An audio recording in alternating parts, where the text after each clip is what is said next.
మేము మాట్లాడతాం, మేము ఫోన్ చేసి మాట్లాడతాం ఎమ్మెల్యే గారితో మేము మాట్లాడతాం సార్. మీరు చేయి గుంజి కొడుతున్నారు, అవసరం లేదు. మేము ఫోన్ ఇంటికి పోయి మాట్లాడుతాం, ప్రెస్ మేము ఇంటికి పోయి మాట్లాడతాం, ప్రెస్ మేము ఇంటికి పోయి మాట్లాడతాం సార్. మాట్లాడతాం మేము మా సార్ గౌరవిస్తాం. కాదండి మినిస్టర్ గారు. ఏ మినిస్టర్ గారు? ఎక్స్ మినిస్టర్ గారు హరీష్ రావు గారు ఉన్నారా? ఎక్స్ మినిస్టర్ అంటే ఎవరు? మా కమలాకర్ ఉన్నారా? కమలాకర్ మేము మాట్లాడతాం. మాట్లాడండి, మేము ఫోన్ లో మాట్లాడతాం సార్. సార్ పార్టీ గురించి మాట్లాడింది కదా సార్. మేము పార్టీ గురించి మేము అంటే అధికారమే లేదన్నారు కదా మీరు మా కార్యకర్తలకు. మీరు ఇష్టం వచ్చినట్టు సార్ మాట్లాడారు. చేస్తాం సార్. మేము ఇంటికి పోతాం సార్, ఇంటికి పోయి మాట్లాడు మీకే ఫోన్ చేపిస్తాం. రాను రాను ఆధునిక ముసుగులో మానవత్వం గడ్డకలుస్తున్న వైనం కరీంనగర్ జిల్లాలో ఒక మానవ అవయవం రోడ్డుపై దొరికిన స్పందించని అధికారుల వైపు ఏమని ప్రశ్నిస్తే ఇది నా పరిధి కాదు, నాకు సంబంధం లేదు, నీకు దిక్కున్న చోట చెప్పుకో అనే వాక్యాలు మనకు నిరంతరం ఎన్నోసార్లు వినిపిస్తున్నాయి. ఈరోజు కూడా అదే వినిపించింది. ఒక ప్రముఖ నాయకుడు ఇక్కడ కరీంనగర్ జిల్లాలో జరుగుతున్న ఈ మానవ అవయవాల మార్పిడి ఏదైతున్నదో అది రోడ్డు మీద దొరికితే మరి ఏంటిది ఇది, దీనికి అసలు కథ ఏంటిది అని అడిగితే నాకు సంబంధం లేదు, నీకు దిక్కున్న దగ్గర చెప్పుకో అనే సమాధానం వచ్చిన సందర్భంగా అదే నాయకుడిని అసలు ఏం జరిగిందనేది తెలుసుకునే ప్రయత్నం చేద్దాం. చెప్పండి సార్. నేను కరీంనగర్ బీఆర్ఎస్ పార్టీ మైనార్టీ జమా కార్యకర్త, హౌసింగ్ కూడా. నిన్న జరిగినటువంటి డంప్ యార్డ్లో ఒక లెగ్ దొరికింది, మనిషి కాలు దొరికింది. ఈ కరీంనగర్లో డంప్ యార్డ్లో కాలు దొరికితే ఈ హాస్పిటల్ వేస్టేజ్ ఎక్కడ పోతున్నాయి అని చెప్పి నిన్న మేము డాక్టర్ వీరారెడ్డి సుబ్రహ్మణ్య గారికి అడిగితే అది నాది కాదు అని మొత్తం హాస్పిటల్ పరిశీలించి చూపించింది. మరి మీ పైన అధికారం డిఎంహెచ్ఓ గారు ఉన్నారు, మరి వారికి కాంప్లైంట్ ఇస్తామని తక్షణమై ఈరోజు వస్తే ఆయన ఏమంటారంటే మీ బీఆర్ఎస్ పార్టీ కార్యకర్తలకు కానీ మీ బీఆర్ఎస్ పార్టీకి అధికారం లేదు, మీరు ఎట్లా నాకు వచ్చి అడుగుతారో, ఏ అధికారం అడుగుతారో అడుగుకోండి అని చెప్పి తక్షణమే ఈరోజు డిఎంహెచ్ఓ గారు ఇచ్చిన జవాబు. మరి ఈ కరీంనగర్ జిల్లాలో ప్రైవేట్ హాస్పిటల్ కుంభకై జరిగినటువంటి వైద్య విధానం కుంభకై డిఎంహెచ్ఓ గారు ప్రజలకు ఇచ్చినటువంటి జవాబు ఇదా? మేము వచ్చి గుంతు చెప్తే మా మీద కేసులు చెప్తాం బెదిరిస్తున్నారు. మేము జిల్లా కలెక్టర్ గారికి, పోలీస్ కమిషనర్ గారికి, నగరపాలక సంస్థ కమిషనర్ గారు కూడా దయచేసి విజ్ఞప్తి చేస్తున్నాం. మీరు మా అక్క పనో, మా చెల్లె పనో, మా ఇంటి పనో అడుగుతలేం. మీకు అడిగేది ప్రజాప్రతినిధుల పని. దాని మీద తక్షణమే డిఎంహెచ్ఓ గారు కూడా జవాబు ఇచ్చింది. స్వయంగా మీకు అధికారమే లేదు అంటున్నారు.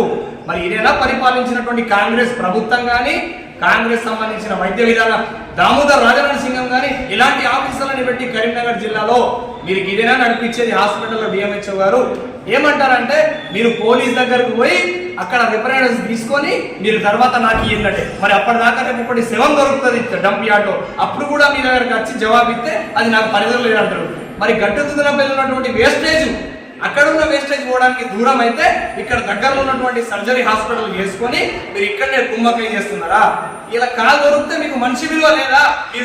మీరు జీతగారు ఉండి మీరు గవర్నమెంట్ లక్షలాది జీతాలు తీసుకొని ప్రైవేట్ హాస్పిటల్లకు లైసెన్సులు ఇచ్చుకుంటా, అధికారంగా లైసెన్స్ ఇచ్చుకుంటా కోట్ల రూపాయల కుంభకై ఈ రోజు ప్రైవేట్ హాస్పిటల్లో గరీబుల రక్తం తాగుతున్నారు, డాక్టర్లు వైద్య విధాన పరీక్షలు రక్తం తాగుతున్నారు. ఇందులో డిఎంహెచ్ఓ గారు కూడా కుంభకై మా ప్రజలకు జవాబు ఇస్తలేదు. ఇది నేను కఠిన చర్యలు తీసుకోవాలని జిల్లా కలెక్టర్ గారికి అంటున్నా.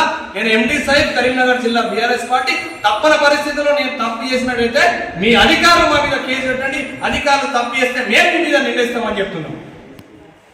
ఇది ప్రస్తుతం కరీంనగర్ జిల్లాలో ఉన్న పరిస్థితి.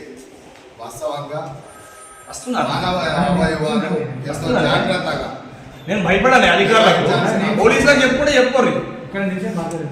ఈడ మాట్లాడు 10,000 ఇస్తాడా డిఎంహెచ్ఓ గారు? మాట్లాడకని చెప్పి 20,000 ఇస్తాడా? ఇక్కడ మాట్లాడు రాలే.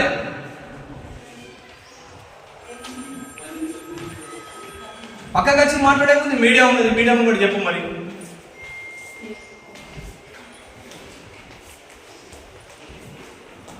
ఈరోజు ప్రైవేట్ హాస్పిటల్ కోట్ల రూపాయలకు నిధులు తెచ్చుకుంటున్నారు, కోట్ల రూపాయలు సంపాదిస్తున్నారు. మరి వాటికి డిఎంహెచ్ఓ గారు ఎట్లా లైసెన్స్ ఇస్తున్నారండి?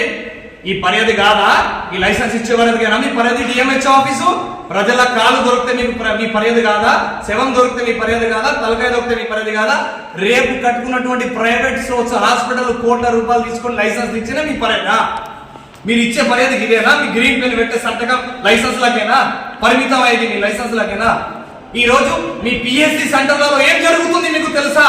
ఉమ్మడి కరీంనగర్ జిల్లాలో చింతకుంట కావచ్చు, రేకుర్తి కావచ్చు, హౌసింగ్ బోర్డు గారు కావచ్చు, మెడికల్ ఆఫీసర్లు 24 గంటల ఆఫీస్ లో డిపార్ట్మెంట్ లో ఉండలేరు. మీకు ఆ విషయం తెలుసా? ఆ ఏరియా ఉండలేదు, మీకు ఆ విషయం తెలుసా? సరే, మీరు చేసిన పని కరెక్ట్ అయితే మీ పిఎస్సీ లో చేసినటువంటి కంట్రోల్ ఆఫీసర్లు ఎంతో మంది కరెక్ట్ డ్యూటీ చేస్తున్నారు. రికార్డ్ ఇవ్వండి. మరి ఈ పిఎస్సీలలో ఏఎంసీ కేసులు పోతే రెస్పాండ్ అయినటువంటి ఏఎం, ఫోన్ రెఫర్ చేయాలి డాక్టర్, మెడికల్ ఆఫీసరా? మీరు చెప్తున్నారు ఈరోజు అధికారం లేదండి. మరి ఏ అధికారం నుంచి కరీంనగర్ జిల్లాలో డిఎంహెచ్ ఆఫీస్ నడుపుతున్నారండి? కాంగ్రెస్ ప్రభుత్వం వైద్య విధాన శాఖ దామోదర్ రాజనరసింహం గారు, గౌరవ ఉన్నటువంటి అధికార సీఎం రేవంత్ రెడ్డి ఏ రకంగా ప్రజల రక్తం తగ్గడానికి, లైసెన్స్ ఇవ్వడానికి డిఎంహెచ్ ఆఫీస్ నడపడానికి అడుగుతున్నాడు. విచారణ జరిపి, మేము ఇచ్చిన కంప్లైంట్ మీద విచారణ జరిపి మీ అధికార ఆఫీసర్లకు చెప్తారా? లేదంటే తక్షణమే ఇక్కడ కరీంనగర్ డిఎంహెచ్ ని సస్పెండ్ చేయాలి, సస్పెండ్ చేసి ఇక్కడికి వెళ్ళి తొలగించాలి. ఆయన ఇచ్చే జవాబు ఏంటంటే నీ పర్యది కానే కాదు అన్నారు. ఇప్పుడేమో నాలుగుగా భుజగించి మీరు మాకు టచ్లో ఉంటున్నారు, మీరు మాకు గది ఉంటున్నారు, ఒకళ్ళతోటి పక్కకు రండి మాట్లాడుతున్నారు. నేను ఒకటి చెప్తున్నా, నేను ఎవరకు భయపడా, ఎవరకు లొంగా. నాకు అవసరం లేని నేను ప్రజాప్రతినిధుని, తప్పన పరిస్థితిలో కొట్లాడతా. మీ వైద్య విధాన కమిషనర్ గారితో కూడా నిన్న నైట్ మాట్లాడినా, మీ విజిలెన్స్ రికార్డింగ్ కూడా నేను మీ కమిషనర్ పెట్టినా. రేపు హైదరాబాద్ వెళ్తా, ఆ కమిషనర్ కూడా మీ మీద కంప్లైంట్ ఇస్తాను నేను కమిషనర్ గారికి. కానీ ఇక్కడ ఉన్న పిఎస్సి సెంటర్లని కూడా మీరు కాపాడే బాధ్యత మీకుంది. ఆ పిఎస్సి సెంటర్లో కూడా మేము రేపు తిరుగుతాం. రేపు ఏ డాక్టర్ ఏం పని చేస్తున్నాడు, ఏ వైద్య విధానాన్ని ఏమి ఇస్తున్నారు, అది కూడా చూస్తాం. అది కూడా పిఎస్సీలు ఎన్ని అయితే ఉన్నాయో ఆ పిఎస్సీలు కూడా తిరుగుతాం. మీకు అవసరం అంటే కేసు పెట్టుకోవాలంటే పెట్టుకోండి, జైలు కుట్టుకోవడానికి కూడా ఈ గులాబీ ధనం రెడీ ఉందని చెప్తున్నాడు. జై తెలంగాణ.